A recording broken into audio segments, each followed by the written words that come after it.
Thank you for coming. My new director here,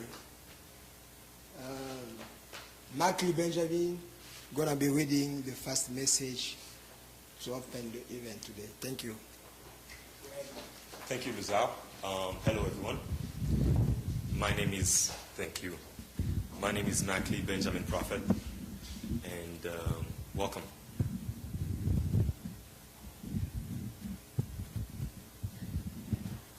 For the second time in Las Vegas, the African Rights Activist Group invites you to join in the celebration of this International Day for the Eradication of Poverty. This worldwide event is happening locally today. The purpose of the event is to bring attention to people who have fewer social and economic strengths, such as refugees, asylum seekers, homeless, disabled, and impoverished families and individuals. The observance of this special day can be traced back to October 17th, 1987. On that day, over 100,000 people gathered at the Trocadéro in Paris, where the Universal Declaration of Human Rights was signed. And that was in 1948. To honor the victims of extreme poverty, violence, and hunger on that day, October 17th.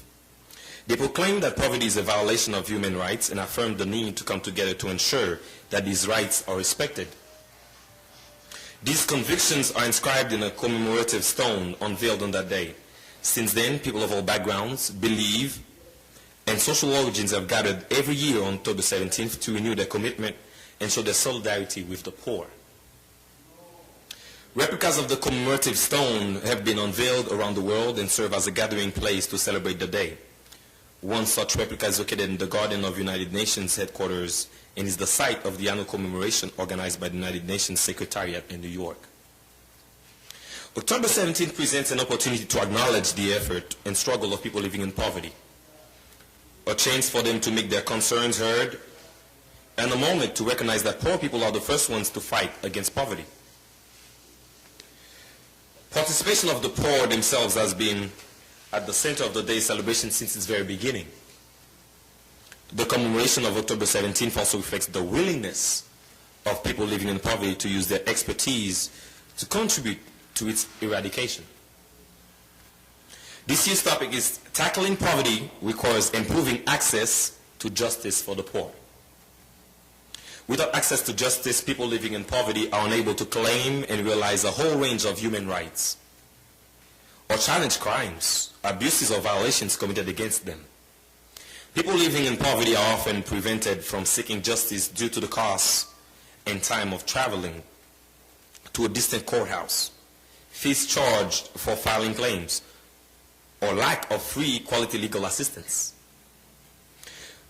The poor may be denied legal standing to file a claim because they do not have an official birth certificate, lack the information about their rights, are illiterate, or have many linguistic barriers. Coupled with entrenched stigma attached to poverty, this makes it harder for the poor to engage with the justice system. In such circumstances, a person living in poverty cannot uphold their rights or challenge injustice. Ensuring access to justice for the poor requires well-functioning judicial systems and laws that do not solely reflect the interests of wealthy and more powerful groups, but also take into account income and power imbalances. Reforms must be implemented with the effective and meaningful participation of persons living in poverty. Ladies and gentlemen, poverty begins as a mental issue of humankind that crosses all racial, wealth, age, and gender barriers.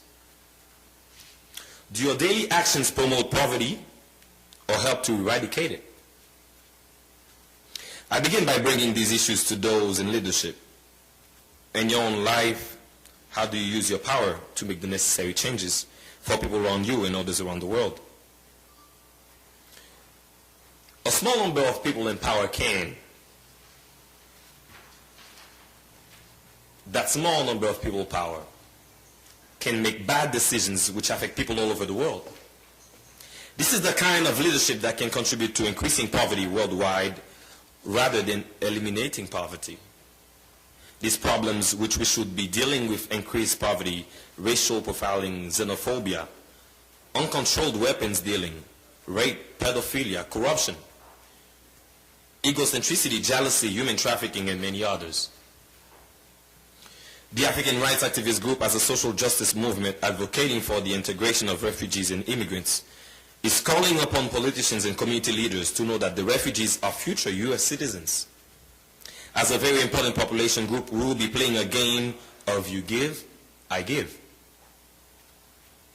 Any political leader who will work against the interests of refugees in the future is burying his own face in the sand.